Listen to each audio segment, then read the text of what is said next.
아멘. 네, 우리 육부 예배 오신 성도님들 환영하고 축복합니다.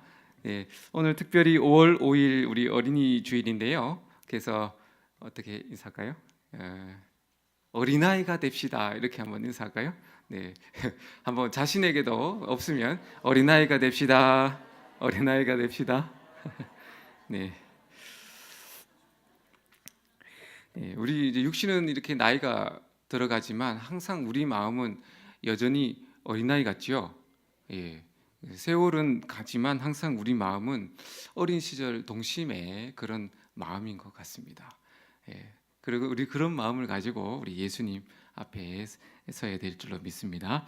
오늘 제목은요, 예수님 설교, 하나님의 나라, 이런 주제를 가지고 우리 같이 은혜를 나누겠습니다. 오늘 우리가 읽은 이 본문은요, 누가복음 이제 전에 예수님께서 제자를 삼으셨다는 말씀을 한번 드린 적이 있습니다. 예수님께서 12 제자를 선택하신 후에 그 제자들에게 주신 첫 번째 설교가 우리가 오늘 읽은 산상수훈의 말씀이 됩니다.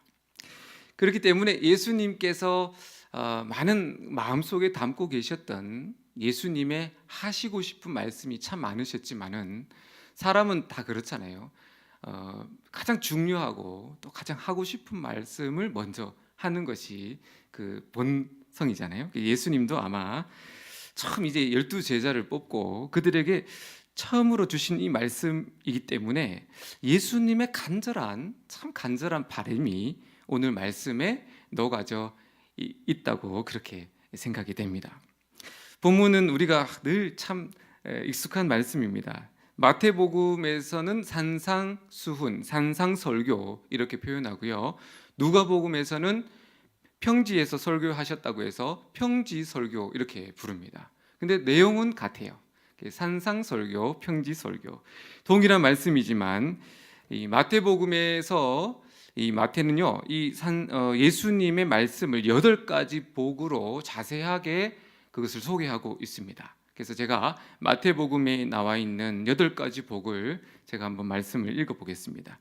심령이 가난한 자는 복이 있나니 천국이 그들의 것임이요, 애통하는 자는 복이 있나니 그들이 위로를 받을 것이요, 온유한 자는 복이 있나니 그들이 땅을 기업으로 받을 것이요, 의에 줄이고 목마른 자는 복이 있나니 그들이 배부를 것이요, 긍휼히 여기는 자는 복이 있나니 그들이 긍휼히 여김을 받을 것이요, 마음이 청결한 자는 복이 있나니 그들이 하나님을 볼 것이요, 화평하게 하는 자는 복이 있나니 그들이 하나님의 아들이라 일컬음을 받을 것이요, 의를 위하여 박해를 받는 자는 복이 있나니 천국이 그들의 것이라. 아멘. 다 잘 아시는 말씀이죠.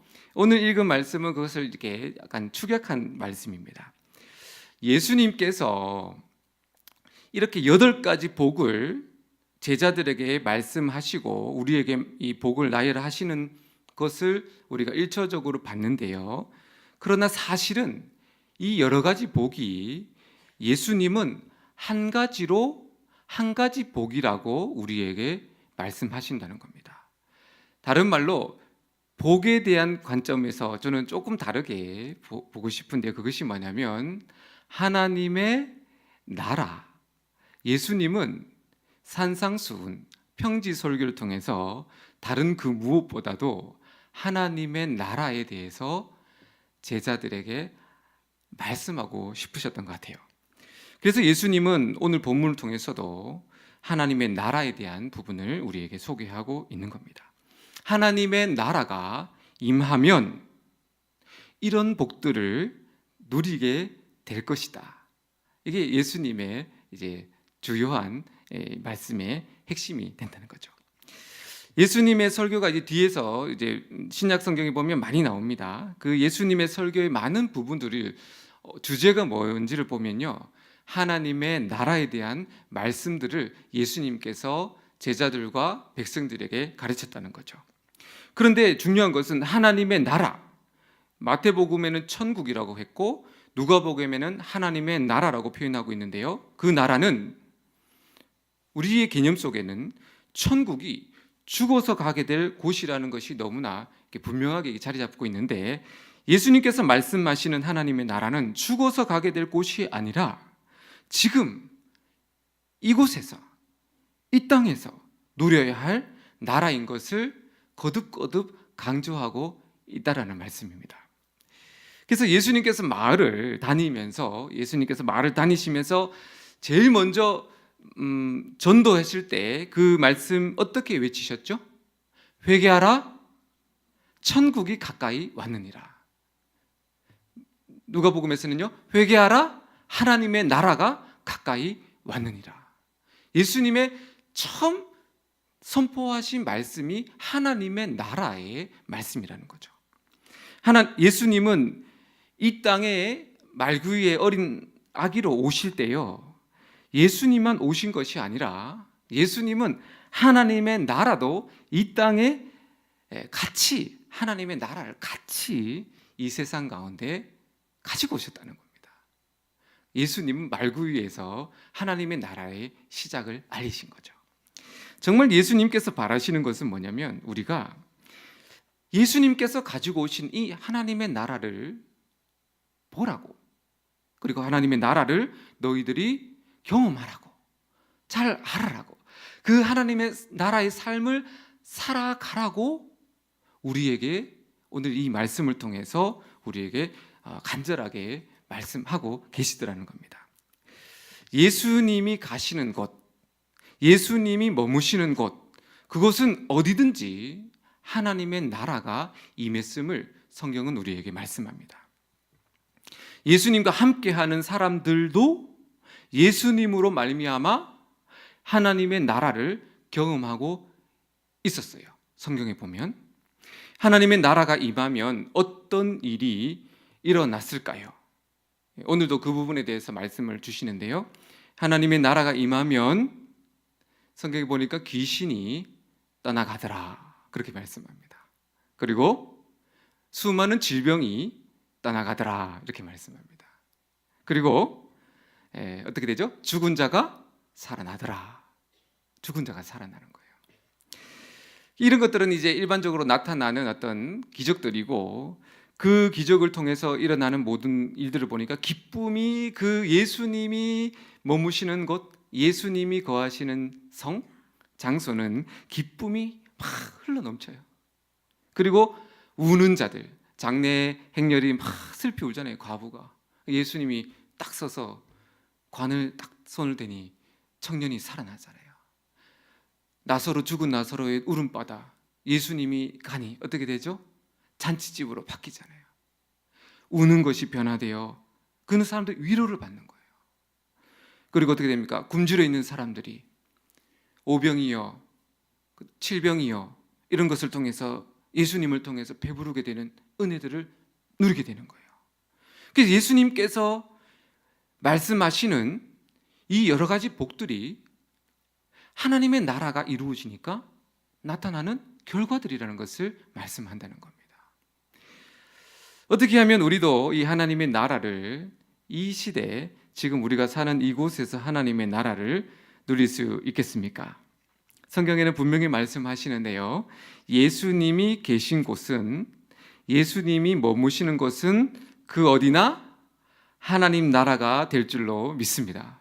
이것이 진리예요. 예수님이 오시면 그곳은 하나님의 나라로 바뀌는 겁니다. 그러므로 우리가 예수님을 내 마음속에 모셔야 합니다. 예수님을 여러분의 마음속에 영접하셔야 돼요. 예수님을 내 마음속에 영접하면 내 마음에 무엇이 펼쳐지겠습니까? 하나님의 나라가 시작되는 거죠. 하나님의 나라는 여기 있다 저기 있다가 아니라 우리 마음에 있다고 예수님 말씀하셨어요. 무슨 말이죠? 예수님이 내 안에 거하실 때 하나님의 나라가 펼쳐진다는 거죠. 예수님께서 말씀하시기에 사람이 거듭나지 아니하면 하나님 나라를 볼 수 없다. 사람이 물과 성령으로 나지 아니하면 하나님 나라에 들어갈 수 없다고 니고데모에게 말씀하시죠.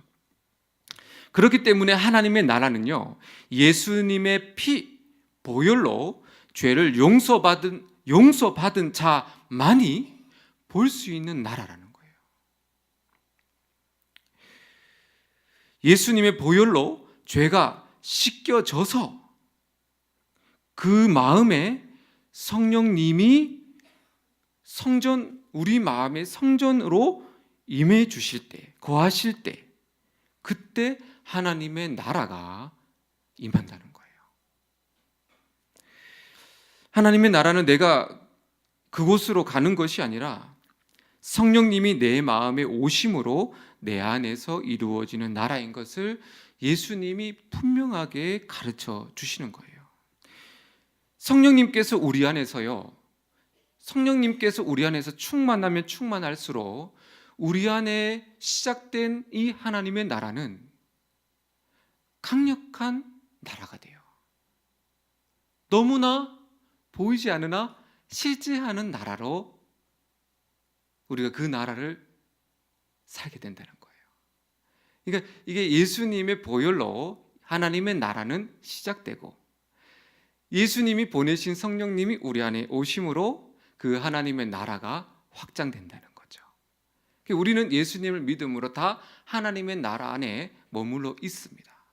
그러나 그리고 우리는 그곳에서 만족해서는 안 된다는 거죠. 예수님이 오늘 그것을 말씀하신다는 거예요. 이 하나님의 나라는 육신의 눈으로는 보이지 않습니다. 영의 나라이기 때문이죠. 그러나 그 나라는 왕이신 예수님께서 통치하시는 나라예요. 그죠? 이 통치에 달려 있다는 거죠. 하나님의 나라는 예수님이 통치하시는 나라인데 그 나라는 강력하고도 실제적인 나라라는 거죠. 나라는 두 가지가 있다고 여러분들께서 들으셨습니다. 세상의 나라와 하나님의 나라. 나라는 두 가지밖에 없습니다. 눈에 보이는 나라는 150 몇 개의 나라가 있지만은 보이지 않는 나라는 두 가지 나라입니다. 세상의 나라와 하나님의 나라. 세상의 왕 사단은 어디에서 왕노릇하냐면 세상 나라에서 왕노릇하는 왕입니다. 하나님의 나라에서 사단과 악한 영들은 힘이 없어요. 왜냐하면 하나님의 나라는 예수님이 통치하시는 나라이기 때문에 사단은 세상 나라를 다스리는 왕이기 때문에 우리 안에 하나님의 나라가 펼쳐졌을 때는 사단과 악한 영들은 무력화되게 된다는 말씀이죠. 누가복음 11장 20절로 예수님께서 말씀하시는데요. 내가 만일 하나님의 손을 힘입어 귀신을 쫓아낸다면 하나님의 나라가 이미 너희에게 임하였느니라. 아멘. 예수님께서 귀신이 떠나가는 것과 하나님의 나라가 임하는 것의 이 관계를 예수님이 우리에게 가르쳐 주시죠. 하나님의 나라가 임하면 그때까지 역사했던 세상의 왕 사단의 권세가 있거든요. 진짜 이게 보이지 않는 나라예요. 세상의 나라도 보이지 않는 사단의 권세를 쥐고 있는 세상의 나라에서 성령님의 권세, 하나님의 나라가 임하면서 성령님의 권세로 덮여지게 되는데요. 성령의 권세 앞에서 사단의 권세가 떠나간다는 말씀이에요. 그것이 실제로 우리 삶 가운데 드러나는 현상이 뭐냐면 귀신이 떠나가는 겁니다. 그건 일부분일 뿐입니다. 사단이 힘을 잃고 무력화돼요. 왜요? 하나님의 나라가 임하니까요. 하나님의 나라가 임한다는 것은 예수님이 왕으로 이것을 통치하신다는 그 의미는 주권자가 바뀌는 거예요. 우린 일반적인 나라도 마찬가지죠. 우리가 남한에 있기 때문에 우리는 자유민주주의라는 법 앞에 통치를 받는 거예요. 북한에 가게 되면 공산국가의 통치를 받게 되는 거예요. 이만큼 나라가 그만큼 우리 삶을 지배하게 된다는 거예요. 사단이 힘을 잃고 무력화되면 어떤 일이 일어납니까? 사람들이요 죄를 돌이키는 역사들이 일어납니다. 이 회심, 거듭남, 회개 이것은 그냥 나타나는 것이 아니라 먼저 하나님의 나라가 바뀌어야 되는 겁니다. 여전히 우리 삶 가운데 이 세상의 나라 속에 머물러 있을 때는 아무리 우리가 발부둥치고 아무리 많은 행사를 준비하고 아무리 오랫동안 찬양을 드리고 아무리 오랫동안 기도를 해도 하나님의 나라가 이루어지지 않으면 회심이 일어나지 않는다는 거예요. 사람들이 죄를 돌이키고 통회하고 자복하는 역사들, 이런 것들은 먼저 하나님의 나라가 그곳 가운데 강력하게 임함으로 나타나는 결과물이라는 거죠. 슬픔이 변화해 기쁨이 되는 것, 두려움은 사라지고 평화가 찾아오는 것, 염려와 걱정 속에 살아가는 그가 바뀌어서 감사함과 그리고 희락으로 변화되는 마음의 삶, 이런 것들은 그냥 이루어지는 것이 아니라 먼저 우리 안에 하나님의 나라가 시작되고 그 하나님의 나라 안에 우리가 들어갈 때 비로소 나타나게 되는 복이라는 겁니다. 이런 하나님의 복을 저 여러분들이 꼭 받아 누리시길 예수님 이름으로 축복을 드립니다. 본문에서 17절에서 19절에 보면요, 하나님의 나라가 그곳에 충만하게 임했음을 이제 우리에게 가르쳐 주는 겁니다. 예수님과 제자들이 산에서 내려오셔요. 많은 무리가 예수님의 말씀도 듣고 병고침을 받으려고 수많은 지역에서 모여들었다고 말씀합니다.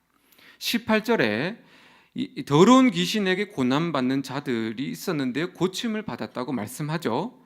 항상 하나님의 나라가 임하는 곳에 귀신이 떠나가는 것을 우리에게 성경은 계속해서 집중적으로 강조하고 있습니다. 의도적으로 말하는 겁니다. 더러운 귀신이 떠나갔어요. 19절, 온 무리가 예수님을 어떻게 하죠? 만지려고 힘썼다, 그렇게 말씀합니다. 왜냐하면 능력이 예수님께로부터 나와서 모든 사람을 낫는 이 초자연적인 기적들이 나타나게 된 거죠. 아마 우리가 쉽게 짐작할 것은 그곳이 고요하거나 어떤 쉴만한 푸른 초장은 아니었을 것 같아요. 평온한 분위기는 아닌 것을 우리가 짐작할 수 있습니다. 우리가 가끔씩 산상수훈 그 그림 있잖아요. 산상수훈 예수님이 그 언덕에서 설교하시면 제자들이 이렇게 둘러 앉아가지고 설교 듣는, 어떻게 보면 그 산상수훈의 그림을 보면 되게 평온한 그림이 많잖아요. 그러나 실제는 절박한 상황인 것을 말씀합니다. 거의 아수라장이라는 거죠.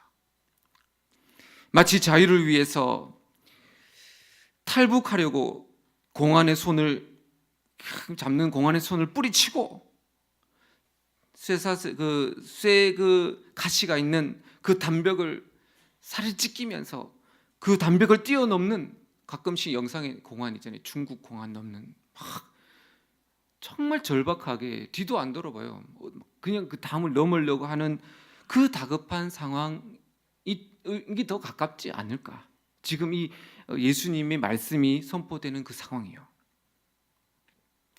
무슨 일이 있어도 예수님을 만져야만 하는 거예요. 다른 방법은 없습니다. 다른 길도 없어요. 오직 예수님을 만져야만 살 수 있는 거예요. 그들에게 예수님을 만져야만 그것이 유일한 탈출구예요. 그들이 해방되는 길은 예수님을 만지는 길밖에 없어요.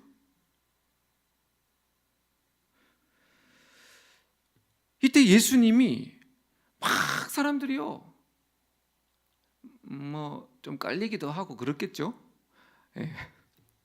제가 중학교 때 그 친구 따라 김희선 그 탤런트를 아주 유명했을 때, 그때 이제 구경 갔다가 제가 깔려서 죽을 뻔했던 거 아니겠습니까?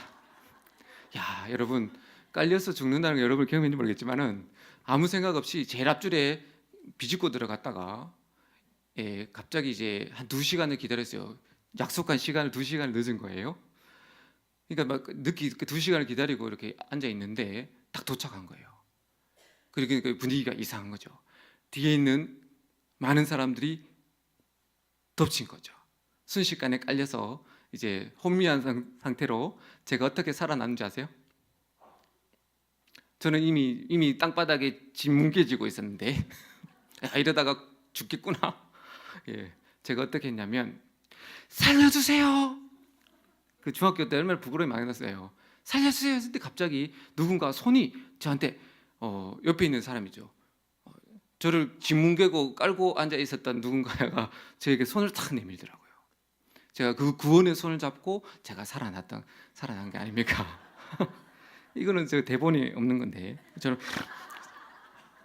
지금 이 상황에 보면 너무나 절박한 상황 속에서 그들이 예수님을 만져야 되는 그런 상황 속에서 그들의 많이 깔리고 아수라장이고 그랬을 겁니다. 예수님이 막 사람들이 자기를 막 잡고 있는 상황 속에서 그때 제자들을 향해서 말씀하셨다는 거예요. 심령이 가난한 것이 무엇인 줄 아느냐? 의에 줄이고 목마른 것이 너희들이 무엇인 줄 아느냐? 바로 저들이다. 바로 저 사람들이다. 저들의 마음이 가난한 마음이야. 저들의 그 간절함이 의에 목마른 그 간절함이야. 예수님은 지금 시각적 효과를 통해서 제자들에게 그것을 보여주면서 지금 산상수훈의 말씀을 가르친다는 거예요. 고요한 중에 가르치는 것이 아닙니다. 하나님의 나라는 바로 이렇게 나를 만지려고 부끄러움 내려놓고 그다음 모든 그 장애물 내려놓고 유일한 예수님이 나의 탈출구입니다라고 그 막 비집고 들어오는 그 사람들을 향해서 하나님의 나라는 바로 이러한 사람들의 것이라고 지금 제자들에게 가르치고 있는 겁니다. 그것에 하나님의 나라가 임하는 거예요. 그런 사람들에게 하나님의 나라가 임하는 겁니다. 예수님을 만지는 사람마다 병이 나기 시작합니다. 능력이 예수님께로부터 나오기 시작합니다. 이것이 어떤 능력입니까? 성령님의 능력이죠. 그것은 기적의 현장으로 바뀝니다. 기쁨의 현장으로 바뀌어요. 감경의 눈물과 탄성의 자리로 바뀝니다. 사람들이 하나님을 찬양하기 시작합니다. 멈출 수 없는 눈물로 그들이 영광의 하나님을 바라보기 시작해요. 자신이 병이 나았어요? 자신에게 들린 귀신이 떠나가서요? 물론 그 당사자는 그것 때문에 기뻐했겠죠. 그러나 그곳에 모인 사람들이 전부 다 병자였나요? 전부 다 귀신 들린 자였나요? 아니죠. 병든 자, 귀신 들린 자는 한 10%, 20% 됐겠죠. 그럼 80%, 70%의 그 사람들은 멀뚱멀뚱 있었을까요? 아니요. 병이 나은 사람이든 말씀을 들으러 온 건강한 사람이든 모든 사람이 뛸 듯이 기뻐하고 하나님을 향해서 두 손 들고 찬양하고 병이 나은 사람만 울었을까요? 아니죠. 그곳에서 하나님의 기적을 본 사람들이 다 하나님의 영광 앞에 깨구러졌겠죠. 거꾸러졌겠죠. 하나님을 온 마음 다해 찬양하기 시작했겠죠. 왜요? 그들에게 무엇이 일어났기에요? 그들에게 도대체 무슨 일이 일어났기에요? 하나님의 나라가 그곳에 임했기 때문입니다. 그걸 어떻게 설명해요? 그것들 여러분 어떻게 설명합니까? 라고 물어보면 그것을 설명할 길은 없지만 여러분의 영으로 하나님의 나라를 경험하게 되는 거예요. 물론 하나님의 나라가 강력하게 임하면 불신자들도 이곳에 있는 즉시로 통회 작업하고 엉엉 울면서 하나님 만납니다. 말씀이 선포되지 않아도 하나님의 나라가 강력하게 임하면요, 술 먹은 사람도 회심하고 변화됩니다. 그게 이제 대부흥의 역사들이 있을 때는 그것이 어떤 일시적인 이런 예배당에만 하나님의 나라에 강력하게 역사한 것이 아니라 평양이나 전체적으로 하나님의 나라가 임하는 경우들이 역사적으로 100년 단위로 종종 있었다는 거죠. 가장 강력한 하나님의 나라가 실제로 이루어진 것은 언제였을까요? 예수님이 이 땅에 오셔서 역사하실 때는 여러분 가장 하나님의 나라를 맛본 자들이죠. 예수님으로부터 능력이 이제 만지니까 예수님으로부터 능력이 나갔다는 의미는요, 예수님 안에 충만하신 성령께서 하나님의 나라의 그 예수님 안에 계신 하나님의 나라예요. 그것이 성령님으로 충만하게 그것이 이렇게 반석 안에 있듯이 이렇게 있는데요. 그것이 어떻게 되죠? 사람들이 그 예수님을 만지니까 예수님 안에 계셨던 그 하나님의 나라의 성령님께서 순식간에 바다의 쓰나미처럼 터져나, 그리고 그것을 완전히 덮어버리는 겁니다. 메마른 광야에서 물이 없어 고통받았던 이스라엘 백성들에게 하나님께서 모세를 통해서 뭐라고 말씀하시죠? 반석을 치라고 말씀합니다. 모세가 반석을 치죠. 반석을 치니까 반석이 갈라져요. 그리고 그곳에서 생수가 어떻게 되죠? 생수가 터져 나오는 겁니다. 반석의 물은 순식간에 강을 이루고 목말라 죽어가던 이스라엘 백성들은 그 물을 다 마시고 살아났다고 구약 성경을 기록합니다. 이거는 예수님을 예표하는 겁니다. 반석이신 예수 그리스도 안에 생수이신 성령님을 의미하는 겁니다. 오늘 본문에 뭐를 말하죠? 예수님을 죽기 살기로 예수님을 유일한 탈출구로 생각하는 그들이 예수님을 붙잡는 거예요. 예수님을 만지는 겁니다. 모세가 반석을 치듯이 그들이 예수님을 만지는 겁니다. 어떤 역사가 일어나죠? 반석에서 생수가 터져 나오듯이 예수님을 만진 모든 사람들의 그 예수님을 만지는 순간 예수님 안에 거하시는 그 성령의 능력이 예수님의 몸을 타고 예수님의 옷깃을 타고 예수님을 만지는 것이 성령이 이들에게 흘러 넘쳐서 살아나는 기적의 자리가 되는 거예요. 그게 바로 하나님의 나라라는 겁니다. 예수님으로부터 터져나온 성령의 생수로 말미암아 하나님의 나라를 그들이 경험하는 겁니다. 우리 역시 하나님의 나라의 백성입니다. 우리도 이 하나님의 나라의 축복을 마땅히 누리며 살아가야 합니다. 기적이 상식인 나라에서 우리는 살고 있습니다. 그런데 성경의 기적들이요, 낯설어요. 낯설게 느껴집니다. 지금은 성령의 능력, 성령의 기적, 여러분 어떻게 생각하세요? 다 끝났습니까? 성경이 마무리됨으로 성령의 은사와 기적은 다 끝난 겁니까? 여러분은 그렇게 믿습니까? 저는 그렇게 믿지 않습니다. 성령님은 여전히 하나님의 나라, 하나님의 나라는 시들지 않아요. 하나님의 나라는 확장되는 겁니다. 그리고 그 하나님의 나라는 예수님께서 다시 오실 때 완성이 되는 거예요. 하나님의 나라는 멈추지 않습니다.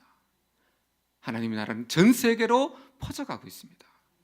그런데 어찌 하나님의 나라의 이 삶이 어찌 죽어질 수가 있는 거죠? 하나님의 나라는 점점 강해지고 커져가야 마땅합니다. 그러면 왜 하나님의 나라의 축복을 현대에는 우리는 왜 잘 경험하지 못하는 거냐는 거죠.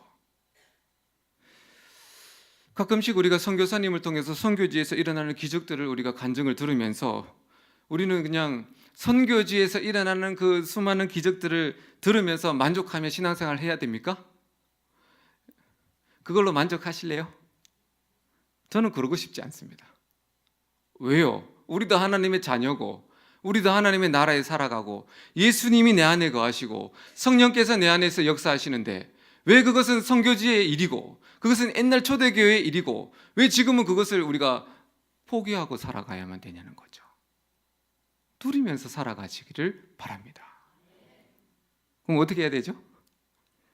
예수님께서 본문에서 방법을 가르쳐 주셔요. 하나님의 나라가 임하려면 첫째, 여러분 가난해지라는 겁니다. 심령이 가난해지시기를 바랍니다. 하나님의 도우심이 없이는 한시도 살 수 없음을 깨닫고 주님을 붙잡는 거죠. 어린아이처럼 부모님이 없으면 어린아이는 울고 어린아이는 부모님이 없으면 밥을 차려놔도 먹지 않잖아요. 굶어 죽잖아요. 그렇게 어린아이처럼 예수님을 의지하라는 겁니다. 그런데 삶이 부유해진 거예요. 현대로 들어오면서 우리 삶이 많이 부유해졌습니다. 삶은 부유해지고 마음은 가난해져야 되는데 삶이 부유해지면서 마음도 부유해졌어요. 저도 그렇고 여러분도 그렇고.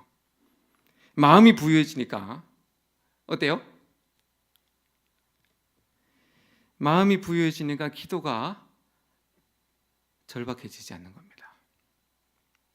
심령이 가난하다는 것은 뭐냐면요, 기도와 같아요. 그러니까 우리 마음이 부유하면, 우리 마음이 어떤 다른 것을 의지할 것이 있는 그것이 있으면 절대 기도 안 됩니다. 절대 기도 중요한 걸 알면서 때려도 기도 안 합니다. 왜요? 마음이 부유하기 때문이에요. 기도는 누구의 것이라고요? 마음이 가난한 자의 것이에요. 마음이 부유해지니까 기도가 안 되고, 심령이 가난해질수록 간절한 기도가 나온 거예요. 조금 마음이 가난하면 조금 간절함으로 기도하고, 마음이 심히 궁급하면 간절한 마음으로 기도하게 되고, 부르짖어 기도하게 되고. 옆 사람 지금 있고 없고 뭐가 중요합니까? 내가 살아야 되는데. 눈물 콧물 상관없이 주의 이름을 부르겠죠. 예수님은요, 그런 사람을 심령이 가난한 자라고 말씀하는 겁니다. 간절한 기도는 죽기 살기로 예수님을 붙잡는 겁니다. 죽기 살기로 기도하면서 예수님을 만지고 붙들고 그렇게 기도할 때 그곳이 하나님의 나라가 되고, 그곳에 치유가 있고 회복이 있고 평안이 있고 기쁨이 있고, 그리고 우리 모든 삶이 변화되게 될 줄로 믿습니다. 그래서 간절하게 기도하는지를 돌아보시고, 요즘에 좀 기도가 좀 약해졌네. 그럼 뭐라고요? 마음이 부유해졌구나. 회개하시고 다시 한 번 더. 그 마음이 부유해졌을 때 그 특효약이 뭔지 아세요? 마음이 부유해졌을 때 마음은 내가 스스로 가난하게 못 만들잖아요. 어떻게 하면 될까요? 예수님이 뭐라고 하시냐? 금식하라고 하세요. 금식하면 마음이 가난해집니다. 그래서 예수님께서 금식을 강제히 강조하십니다. 둘째로, 하나님의 나라가 임하려면 굶주려야 합니다. 굶주림. 무엇에 줄여야 합니까? 의에 줄여야 한다는 거죠. 다른 말로 거룩하신 의로우신 성령님으로 줄여야 한다는 겁니다. 여기서 말하는 이 굶주림은요, 한 끼 먹지 못해서 찾아오는 허기짐이 아니라 이 예수님처럼 40일 동안 그 금식하면서 오는 생존에 따라오는 굶주림이라는 단어예요. 여기서 말하는 주림은 그런 단어입니다.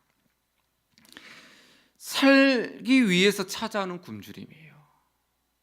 살기 위해서 본능적으로 찾아오는 굶주림이 여기서 말하는 의에 줄인다는 말씀입니다. 많은 사람들이 이 굶주림을요, 모든 사람은 하나님으로부터 굶주림을 가지고 있는데, 문제는 뭐냐면 이 굶주림을, 이 세상의 굶주림, 세상의 것들로 채워가는 게 참 문제라는 겁니다. 일시적인 만족인 것을 알면서도, 그리고 이것을 소금물처럼 먹으면 영혼이 죽어가는 것을 알면서도 잘 헤어나오지 못해요. 그래서 현대는요, 옛날보다 왜 우리가 하나님의 나라를 잘 못 누리냐면, 현대로 들어올수록 즐기고 볼거리, 먹을거리, 그리고 누리는 것이 많아져서 그렇다는 겁니다. 이것이 죄는 아닙니다. 그러나 굶주림이 약해지는 거예요. 그러니까 내 안에 있는 허기짐과 굶주림을 말씀과 기도로 많은 시간들을, 옛날 분들은 뭐 누릴 게 없었으니까요, TV도 없었고 그럴 때는 유일한 말씀과 기도로 그 시간들을 보냈어요. 근데 이 시대는 너무나 많은 볼거리가 많기 때문에 결국에는 이게 지금 시간 싸움이거든요. 말씀과 기도의 시간을 투자하느냐, 아니면 세상의 것들 보고 느끼고 좋은 거 먹으러 다니고 여행 다니고 이걸로 시간을 보내느냐의 차이기 때문에 이거는 거의 맞아요. 그렇게 우리가 하나님 말씀과 기도에 시간을 투자하고 그것을 먹고 마시지 않고 그냥 우리가 좋은 것들, 세상에 그 죄는 아니지만 그런 것들을 우리가 여행도 다니고 뭐 여행 나쁜 게 아니지만 계속 여행 다니고 TV 보고 그 다음에 뭐 세상적인 책 보고 성경은 안 보고 이렇게 하면 하나님의 나라가 임할까요? 간헐적으로는 임하는데 아주 강력한 기적적인 체험이 일어나지 않는다는 겁니다. 어렵다는 거예요. 성령으로 채워져야 심령의 세상으로 채워지면 하나님의 나라가 안 이루어지는 거예요. 어제 하나님의 나라를 경험했어도 오늘 내가 그것에 심취하면 하나님의 나라는 이미 내 안에 이루어졌지만 그 하나님의 나라를 누리지 못하더라는 겁니다. 예수님은 말씀하시죠. 사마리아 여인에게 나에게는 한 번 마시면 다시는 목마르지 않는 생수가 있다. 그 생수를 나에게 주소서. 그분은 성령님이다 말씀하시죠. 사랑하는 여러분, 우리가 구해야 될 것은 성령님이에요. 성경을 보는 이유도 성경 자체를 탐독하는 것이 여러분 아닙니다. 성경 안에 저자이신 성령님을 보는 거예요. 기도도 마찬가지입니다. 기도 자체에 만족하시면 안 됩니다. 기도는 성령님이 우리 안에 채워진 통로예요. 기도에 많은 시간을 드리는 것은 성령님이 임하기를 위한 기도가 되어야 되는 거예요. 이걸 놓쳐버리면요 바리새인이 됩니다. 성령을 구하시기를 바랍니다. 성령 안에 참된 만족이 있음을 믿으시고 성령님으로 채워지지 않는 이상은 우리는 이 세상의 만족, 세상의 것들로부터 자꾸 채워나가기 때문에 계속 우리 안에 하나님의 나라를 누리지 못하고 슬픔과 걱정과 염려와 탄식과 눈물과 아픔 속에서 그렇게 신앙생활을 할 수밖에 없는 겁니다. 셋째로 예수님이 뭐라고 말씀하시죠? 울으라는 겁니다. 조금 우는 것이 아닙니다. 여기서는 조금 눈물을 흘리는 것이 아니라 여기서는 예수님께서 예루살렘 성전을 보면서 상자가 이렇게 찢어지듯이 애통했는 것처럼 그렇게 애통하라는 겁니다. 왜 그렇게 애통하라는 거죠? 죄 때문에 애통하라는 겁니다. 회개 때문에 흘리는 눈물이 있는가 하면 자신의 문제, 신세 타령을 하면서 흘리는 눈물도 분명히 있어요. 드라마 보면서도 울 수 있습니다. 드라마 보면서 왜 울죠? 저 사람이 내 사람으로 오버랩 되니까 우는 겁니다. 그 눈물은 은혜를 받은 눈물이 아니라 내 영혼을 망가뜨리는 것은 아니지만 그러나 그것은 하나님의 나라가 임하지는 않는다는 거예요. 언제 하나님의 나라가 임하냐면 지극히 작은 죄라도 애통하며 회개할 때에 흘리는 눈물 가운데 임하는 것이 하나님의 나라의 눈물입니다. 회개의 눈물은요 기적을 일으키는 씨앗이 됩니다. 그러므로 여러분 눈물까지는 아니다 할지라도 끊임없이 우리가 지은 죄를 회개하고 또 회개하고 또 회개하면 그 회개하는 자의 그 자리 가운데 그 기도 가운데 하나님의 나라가 임할 줄로 믿습니다. 마지막으로 하나님의 나라는 각자에게 임합니다. 우리가 지금 이곳에서 갇힌 공간에서 하나님 앞에 예배를 드리죠. 우리는 지금 같은 공간에서 하나님 앞에 예배 드립니다. 두세 사람 모인 곳에 예수님께서 함께 하신다고 말씀하셨습니다. 다른 말로 하면 두세 사람 모인 곳에 기도하고 예배드리는 곳에는 하나님의 나라가 임한다고 약속하신 겁니다. 그러나 우리가 같은 공간에서 예배드리지만은 모두가 하나님의 나라를 보고 하나님의 나라를 경험하는 것은 아니라는 거죠. 제가 이것을 말씀드리고 싶은 겁니다. 성경에 보면 예수님께서 수많은 기적, 오늘 말씀도 그렇지만 능력을 베푸시고 막 죽은 자도 살아나고 중풍병자 일어나고 그다음에 귀신 떠나가고 이런 하나님의 나라가 이루어졌을 때 나타나는 증거물이라고 했어요. 물론 그것이 안 일어난다고 다 하나님 나라가 일어나는 건 아니지만은 그러나 그것이 대표적인 현상들이었습니다. 그 능력을 베푸실 때에 그 자리에 항상 누가 있었죠? 바리새인들, 대제사장들, 서기관들이 항상 그 자리에 있었다는 겁니다. 그런데 그들은 하나님의 나라를 보지도 못했고 하나님의 나라를 알지도 못했다는 거예요. 무슨 차이죠? 누군가에게는 하나님의 나라를 경험하고 울고 찬양하고 하나님 이름 높이고 그런데 어떤 누군가 옆에서는 아무런 감동도 없고 아무런 기쁨도 없고 아무런 어떤 체험도 없고 그래요. 그리고 뭐라고 하죠? 판단하는 거예요. 뭘 저런 거를 그걸 의지하고 뭐 이렇게 말한다는 거예요. 바리새인처럼. 왜요? 하나님의 나라가 모든 사람의 것은 아니라는 거예요. 그들은 예수님을 믿지 않았기 때문이에요. 그러므로 사랑하는 여러분, 예수님을 꼭 믿으시기를 바랍니다. 예. 하나님의 나라는 예수님을 믿는 자에게만 보여져요. 예. 그리고 예수님을 믿고 나서 하나님의 나라가 여기서 시작되는데요. 그 다음 성령으로 충만하시기를 기도하시기를 바랍니다. 예수님을 믿어도 하나님의 나라에 깊이 들어가 있는 사람이 있는가 하면 이 하나님의 나라의 얕은 물가에서 노는 사람들도 있다는 거예요. 깊이 하나님의 나라에 들어가 있는 사람이 그 깊은 하나님의 나라를 경험하지 못한 사람에게 하나님의 나라를 설명하면 예수를 믿어도 알까요, 모를까요? 몰라요. 모릅니다. 100번 설명해도 몰라요. 왜요? 그 하나님의 나라를 들어가 본 적이 없기 때문이에요.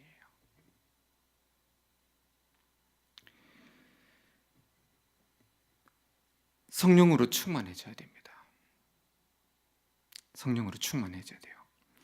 우리 안에 있는 하나님의 나라는 성령으로 충만해져서 그것이 흘러 넘쳐서 가정을 덮고 교회를 덮고 민족을 덮음으로 하나님의 나라가 커져가는 거예요. 보세요. 아기처럼 오신 예수님에게 그 마음속에 하나님의 나라를 품고 오신 거예요. 그때는 작은 하나님의 나라였죠. 공생의 기간을 마치고 40일 금식기도를 마치고 요단강에서 성령을 세례를 받으시고 그 안에서 폭발적인 성령님이 예수님이 회개하라 하나님의 나라가 가까이 왔다 선포될 때 예수님이 밟는 모든 땅은 초자연적인 하나님의 나라가 임해버리는 거예요. 그 성령님이 제자들에게 왔고 제자들이 가는 곳은 다시 하나님의 나라가 퍼져가는 거예요. 이 교회 안에 하나님의 성령님 임하면 이 교회 안에 하나님의 나라가 충만하게 임하죠. 반드시 귀신은 떠나갑니다. 반드시 질병은 치유됩니다. 그리고 반드시 기도는 응답됩니다. 그것이 하나님의 나라의 삶입니다. 그런 저와 여러분의 삶이 되길 예수님 이름으로 축복을 드립니다. 우리 시간에 찬양하면서 우리 같이 기도하시겠습니다.